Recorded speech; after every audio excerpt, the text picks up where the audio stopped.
Hi hello ಎಲ್ಲರೂ ಹೇಗಿದ್ದೀರಾ? ತುಂಬಾನೇ ಚೆನ್ನಾಗಿದ್ದೀರಾ ಅಂತ ಭಾವಿಸ್ತೀನಿ. ನಾನು ನಿಮ್ಮ ಪ್ರೀತಿಯ ರಚಿತಾ ಮಾತಾಡ್ತಾ ಇರೋದು.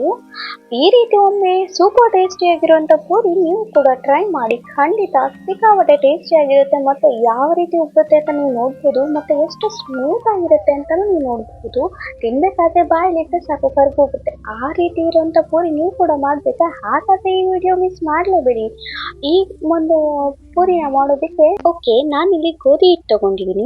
ಗೋಧಿ ಹಿಟ್ಟಿಗೆ ಸ್ವಲ್ಪ ಉಪ್ಪು ಹಾಕಿ, ಸ್ವಲ್ಪ ಮೈದಾ ಹಿಟ್ಟು ಹಾಕಿ, ಸ್ವಲ್ಪ ಸಣ್ಣ ರವೆನ ಹಾಕಿ, ಸ್ವಲ್ಪ ಕಾದಿರುವಂಥ ಎಣ್ಣೆ ಹಾಕಿ, ನೀರು ಹಾಕಿ ಚೆನ್ನಾಗಿ ಕಲಸಿ ನಾದಬೇಕು. ಅದು ಎಷ್ಟು ಚೆನ್ನಾಗಿ ನಾವು ಕಲಿಸ್ತೀವೋ ಅಷ್ಟು ಚೆನ್ನಾಗಿ ಪೂರಿ ಉಬ್ಬಿ ಬರುತ್ತೆ. ನೀವೇ ನೋಡ್ತಾ ಇರ್ಬೋದು ಎಷ್ಟು ಚೆನ್ನಾಗಿ ಉಬ್ಬಿ ಬರ್ತಾ ಇದೆ ಅಂತ. ಎಣ್ಣೆಲಿ ಹಾಕಿದ್ದಾಗೆ ಈ ರೀತಿ ಸಾಫ್ಟ್ ಅಂಡ್ ಸ್ಮೂತ್ ಆಗಿರುವಂಥ ಪೂರಿ ನೋಡಬಹುದು. ಈ ರೀತಿ ಒಮ್ಮೆ ಪೂರಿ ಟ್ರೈ ಮಾಡಿ. ಖಂಡಿತ ಸೂಪರ್ ಟೇಸ್ಟಿ ಆಗಿರುತ್ತೆ ಮತ್ತು ಎಲ್ಲರೂ ಇಷ್ಟಪಟ್ಟು ಕೂಡ ತಿಂತಾರೆ. ಇದಕ್ಕೆ ಕಾಂಬಿನೇಷನ್ ಆಗಿ ಹೆಸರು ಬೇಳೆ ಪಲ್ಯ ಮತ್ತೆ ಚಟ್ನಿ ಮಾಡಿದ್ದೀನಿ. ಸೂಪರ್ ಟೇಸ್ಟಿ ಆಗಿರುವಂಥ ಹೆಸರು ಬೇಳೆ ಪಲ್ಯನ ನೆಕ್ಸ್ಟ್ ವಿಡಿಯೋದಲ್ಲಿ ಅಪ್ಲೋಡ್ ಮಾಡ್ತೀನಿ.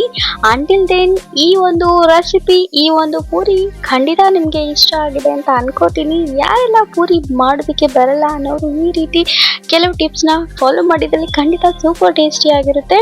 ಈ ರೀತಿ ಮಾಡಿ ನೋಡಿ, ಖಂಡಿತ ಇಷ್ಟ ಆಗುತ್ತೆ. Thank you so much for watching the video. Take care.